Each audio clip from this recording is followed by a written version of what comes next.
Okay, folks, here we have a 2007 Toyota Avensis, if that's how you say it. It's a turbo diesel. Belongs to a guy I work with. Long story short, he took it to a dealer for regular maintenance. Following the maintenance, he noticed immediately when leaving the dealership that the car had zero power. Basically, it just wouldn't build boost.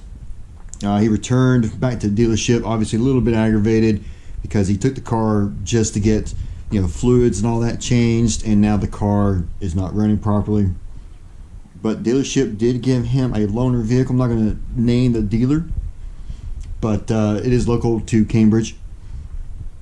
So with that, the dealership, it took him about a week to get to it, to actually look at it and say, hey, here's what your issue is.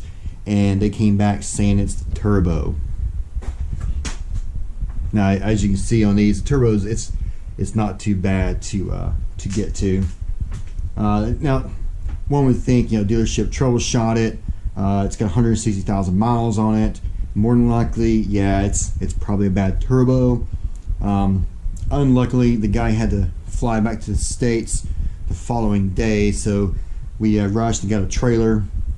Went out, grabbed the vehicle, towed it back, actually brought it back to my house. Since I was doing nothing over the weekend, I figured, hey, I'll take a look at it for you.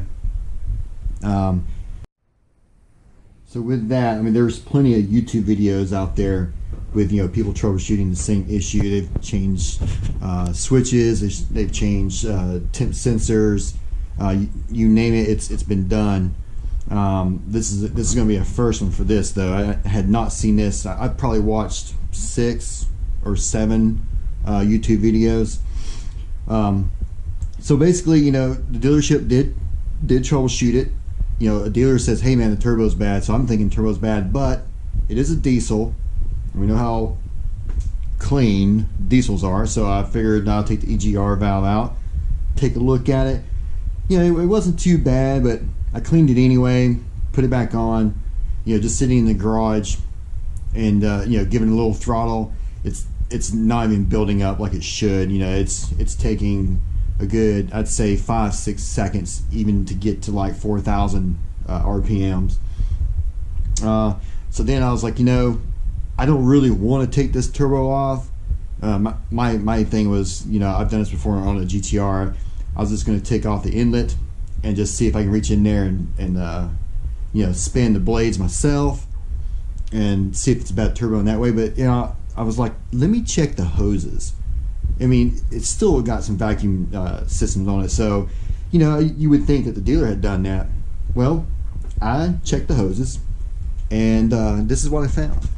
So I have no idea what the name of this little piece is, but you'll see a zip tie on it. So right here, this little valve right here, hopefully you can see that hose was popped off. Now, I'm not saying that the dealer didn't do their job. I'm saying that I barely noticed it, even after I had taken off the EGR valve and putting it back on. I hadn't seen that, but I looked down there and I was like, oh, that hose is off. So put it back on, started the car up in the garage, and it revs perfectly fine. I take it out on the first test drive.